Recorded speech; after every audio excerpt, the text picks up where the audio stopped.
Waalaikumsalam Pak Sigit. Oke, apa kabar? Alhamdulillah baik Pak Sigit. Oke, selamat Pak Hendri ya. Ya, Oke. terima kasih. Baik Pak Hendri. Hari ini kita akan melakukan kegiatan supervisi akademik ya Pak ya. Ya, Apakah Pak Hendri sudah siap? insya Allah siap. Oke. Jadi Pak Hendri relax saja, ngobrol-ngobrol dulu sebelum panjenengan melakukan coaching dengan Ibu Ase ya. Supervisi ini insya Allah akan menyenangkan. Jadi supervisi ini nanti tentang coaching ya Pak ya. Nah, dari kompetensi yang ada yaitu present, mendengarkan aktif, mengajukan pertanyaan yang berbobot. Nah, dari ketiga kompetensi ini, Pak Hendri mau mengembangkan yang apa? Begini Pak Sigit, saya merasa kurang pada kompetensi yang saya ajukan, yaitu pertanyaan yang berbobot Pak. Jadi ini saya kembangkan dalam coaching ini. Oke. Jadi mengajukan pertanyaan yang berbobot ya Pak ya? Betul. Mengapa kompetensi ini Anda pilih dan alasannya apa? Saya sadar selama ini dalam melakukan coaching, pertanyaan saya kurang mengena dan kurang memotivasi coaching, sehingga dalam mengungkapkan ide dan gagasannya coaching kurang maksimal. Jadi saya harus berlatih dan mengajukan banyak pertanyaan yang berbobot. Sedangkan untuk melaksanakan atau melakukan pertanyaan yang berbobot ini, apa yang akan Pak Hendri siapkan? Salah satu dalam mengajukan pertanyaan yang berbobot adalah pertanyaan-pertanyaan yang terbuka, Mas. Pertanyaan terbuka ya? Betul. Terus pertanyaan terbukanya ini pertanyaan terbuka yang seperti apa Pak? Itu pertanyaan yang sifatnya menggali dan mengajukan pertanyaan yang pemantik dan mendiskusikan ide coaching saya, bukan berupa jawaban iya atau tidak gitu. Dan itu apa lagi? Ya, saya akan membuat catatan pertanyaan dengan awalan apa, terus berapa penting, dan menggarisbawahi poin-poin penting yang nanti akan diungkapkan oleh coach itu. Jadi membuat pertanyaan dan poin penting ya Pak ya? Iya, betul Mas. Nah, ini tujuannya apa Pak? Ya, agar saya lebih fokus dalam menyampaikan gagasan dan ide yang dilakukan oleh coach itu, sehingga bisa memotivasi coach dalam menggali potensi dirinya dan coach bisa menyelesaikan masalahnya sendiri. Oke, baiklah Pak Hendri. Ini ya menurut Pak Hendri menurut Pak Hendri ini seberapa penting untuk dilakukan? Ya, menurut saya sangat penting Mas. Karena kadang saat coach pertanyaannya keluar dari tujuan sebenarnya, dengan catatan berupa pertanyaan terbuka, mencatat kembali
Selamat siang Pak Hendri. Selamat siang Pak Selamat Sigit. siang, Pak Sigit. Duduk ini ya. Silakan. Oh, silakan.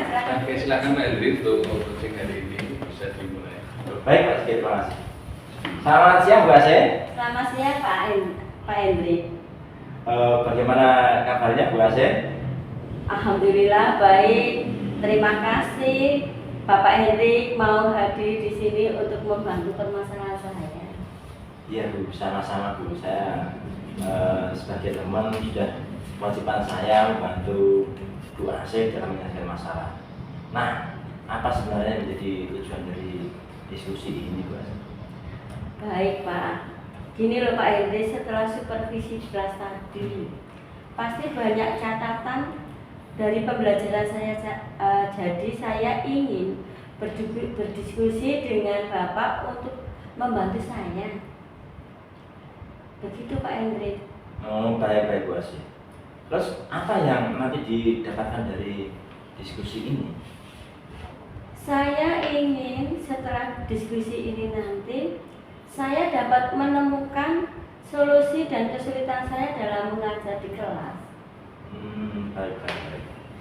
Sebenarnya kesulitan apa yang dihadapi Bu Ase? Begini Pak, saat ini saya itu mengalami kesulitan dalam seni budaya itu kan terpadu antara tari, musik, seni rupa. Saya dituntut untuk bisa mengajar keseluruhannya secara teori. Padahal di sini saya itu mengalami pembelajaran secara teori itu saya tidak begitu tidak begitu mampu untuk pembelajaran praktek seni rupa. Saya mengalami kesulitan itu Pak Hendri. Oh iya, jadi Bu Ase mengalami kesulitan dalam pembelajaran. Sebenarnya kesulitan yang seperti apa Bu Ase? Saya merasa tidak bisa menguasai kelas dengan terutama saat pembelajaran seni rupa. Oh gitu. Tidak bisa menguasai kelas dengan baik ya. Menurut Bu Ase, apa sebenarnya indikator sehingga Bu Ase tidak bisa menguasainya? Begini Pak, anak-anak itu sering teriak-teriak, bicara sendiri, tidak memperhatikan yang saya sampaikan dan tidak berhasil dalam pembelajaran begitu Pak Hendri. Nah kira-kira apa sebabnya? Ya permasalahannya itu basic saya itu kan seni tari Pak Hendri. Jadi seni tari tradisi. Jadi saya tidak memiliki kemampuan untuk menggambar dan atau menghasilkan karya seni rupa yang bisa saya ajarkan ke anak-anak. Makanya tadi di kelas itu saya juga merasa ragu-ragu, tidak percaya diri, terkesan kayak gimana ya, bingung. Terus kelas tidak bisa saya kuasai dengan baik karena saya nggak percaya diri. Kondisi seperti apa yang Ibu Ase harapkan? Seharusnya saya mampu Pak, kelas dengan baik dan tidak kebingungan saat mengajar. Meskipun tidak bisa memberi contoh cara membuat lukisan atau sketsa dengan bagus begitu. Jadi menguasai kelas dengan baik, tidak kebingungan, meskipun tidak bisa memberi contoh melukis ya Bu ya? Iya. Apa ada cara lain Bu Ase yang tetap bisa menguasai dengan baik tanpa harus melukis itu? Mungkin saya harus menyediakan media yang berupa video tutorial yang menunjukkan tahap untuk membuat lukisan di mana ya Pak Hendri. Oh baik, video tutorial ya? Iya. Bagus itu Bu. Nah, apa yang membuat Ibu tidak melakukan itu? Saya masih belum tahu bagaimana cara mendapatkan di YouTube. Akan tetapi kurang sesuai dengan kebutuhan saya.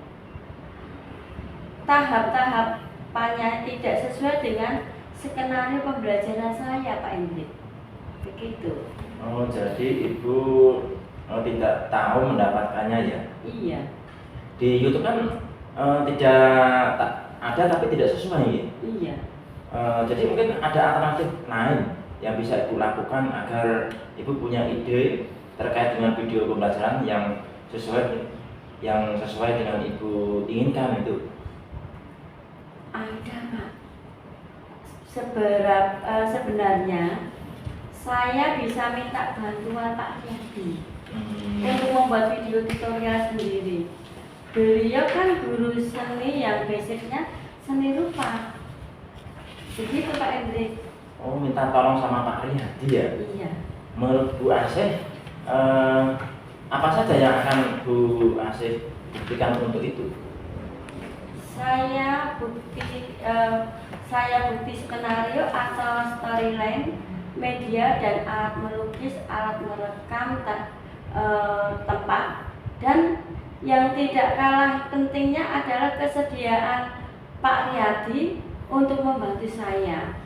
Karena saya tahu Pak Riyadi jam mengajar juga penuh. Tapi saya pikir beliau mau membantu saya. Begitu Pak Hendrik. Baik. Apa yang akan Bu Asih lakukan untuk menyelesaikannya? Seperti saya harus melakukan beberapa hal. Yang pertama, saya akan berdiskusi dan meminta Pak Riyadi untuk bisa berkolaborasi dengan saya. Terus yang kedua, setelah itu saya akan menyusun storyline sebagai panduan dalam pembuatan alur video. Kedua, saya akan bertanya ke Pak Agus sebagai saspras untuk meminjamkan handcam dan tripod sekolah selama beberapa hari untuk keperluan syuting. Nah, ini saya punya kendala lagi, Pak. Saya dan Pak Riyadi tidak begitu paham mengenai editing video, dan saya tidak punya aplikasinya. Gimana itu Pak Hendrik? Nah, sepertinya sudah mulai mendapatkan ide yang bagus ya Bu ya. Nah, untuk mengatasi kendala editing, apa yang nanti Bu Asih lakukan? Mungkin saya akan minta tolong ke Pak Ferry ya Pak. Beliau kan sangat ahli dalam IT dan sering membuat video untuk sekolah begitu. Bagus itu Bu. Setelah itu apa yang nanti Ibu lakukan? Setelah video, jadi saya akan berdiskusi lagi dengan teman-teman guru seni budaya untuk mereview sebuah video itu sudah sesuai atau belum. Begitu Pak Hendrik. Nah, sepertinya sudah ada rencana penyelesaian yang jelas ya Bu ya. Ya. Kapan Bu Asih akan melakukan semua rencana tadi? Mulai besok saja gimana Pak Hendrik? Bagus itu Bu. Semakin sering dimulai akan semakin cepat selesainya. Jadi kapan Bu Asih akan melakukan rencana tadi? Saya berharap minggu ini bisa selesai ya Pak ya. Apa yang akan Bu Asih lakukan agar semuanya berjalan seperti yang Ibu inginkan? Saya akan mempersiapkan poin-poin penting yang akan saya sampaikan ke teman-teman dan menyiapkan satu buku untuk jurnal kerja atau to-do list saya, dan tentu saja saya akan koordinasi dengan teman-teman MGMP agar bisa saling sharing khususnya bahan pembelajaran di kelas begitu Pak Hendrik. Wah, bagus sekali Bu. Semoga semua bisa berjalan dengan lancar ya. Terima kasih Pak Hendrik. Ya, baik, sepertinya diskusi ini sudah membuahkan hasil ya Bu ya. Nah, setelah ini apa yang akan Ibu lakukan? Saya akan segera membuat list harian ini dan segera menghubungi Pak Ferry begitu Pak Hendrik. Baik Bu, dari semua rencana Ibu, seberapa yakin akan berhasil? Saya yakin akan berhasil, Pak. Jika saya gambarkan dengan angka Bu Asih. Iya.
Moga-moga Pak Hendri. Ya, makasih Pak Asih. Wah, Pak Hendri dan luar biasa sekali. Kalau boleh ini ya, saya kasih jempolnya 4. Terima kasih Pak Asih. Kasih jempolnya 4 untuk Pak Hendri ini ya.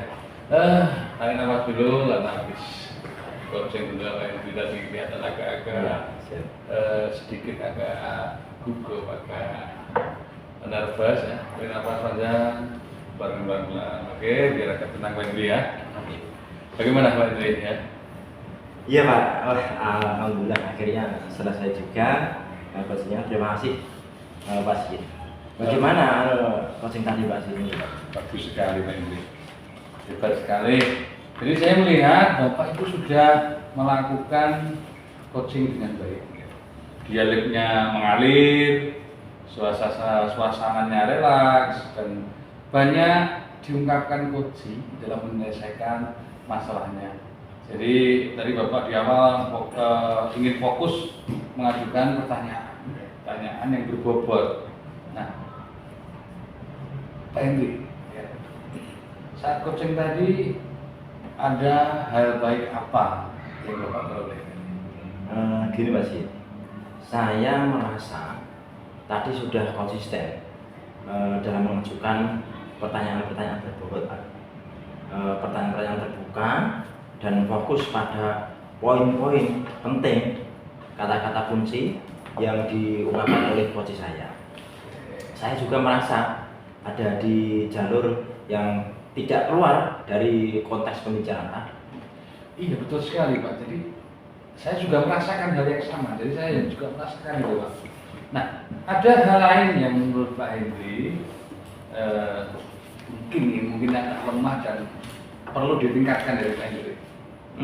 Sepertinya saya kurang akrab dengan tadi Bu Asih. Jadi saya merasa terlalu formal gitu nih dalam mengajukan pertanyaan. Padahal dalam coaching kita perlu suasana yang nyaman dan kemitraan yang kuat gitu Pak. Oke, begitu ya Pak. Oke, terus begini Pak, apa yang akan Anda lakukan untuk memperbaiki hal itu? Sepertinya saya harus meningkatkan rasa harus saya, melatih komunikasi saya dan lebih mengenal coaching saya lebih dalam lagi. Wah, Pak Hendri sepertinya ini sudah bisa menyimpulkan kendala, kelemahan dalam coaching, sekaligus sudah menemukan solusi Pak. Ya, menemukan solusi dalam mengatasinya. Keren sekali Bapak. Ini merupakan sebuah prestasi yang perlu atau harus diapresiasi. Salut saya dengan pelajaran. Iya, terima kasih Pak. Oke. Nah, dari coaching tadi Pak Hendri, menurut Bapak, ya, Bapak sudah berhasil mengajukan pertanyaan berbobot. Ini kalau di skala angka, dibuat angka skala 1 sampai 9 ya. Ini kira-kira menurut Pak Hendri bukan kira-kira, menurut Pak Hendri ya. Ini berada di angka berapa Pak Hendri? Kalau menurut saya Saya berada di angka 9 Pak, mudah-mudahan begitu. Oke, sip, hebat, keren. Pak Hendri, selanjutnya gini Pak Hendri ya, saya izin menyampaikan hasil pemantauan saya ya Pak ya. Jadi Pak Hendri sudah melakukan coaching dengan meningkatkan kompetensi Bapak dalam mengajukan pertanyaan-pertanyaan yang berbobot ya. Tapi hampir saja mengajukan pertanyaan yang tutup, tapi kemudian sudah kembali lagi ke fokus. Jadi catatan yang Bapak buat sepertinya sangat membantu. Jadi catatan dari Bapak tadi sangat membantu sehingga Pak Hendri konsisten dalam mengajukan pertanyaan yang terbuka. Dan yang perlu ditingkatkan adalah Bapak perlu untuk bisa lebih mengalir.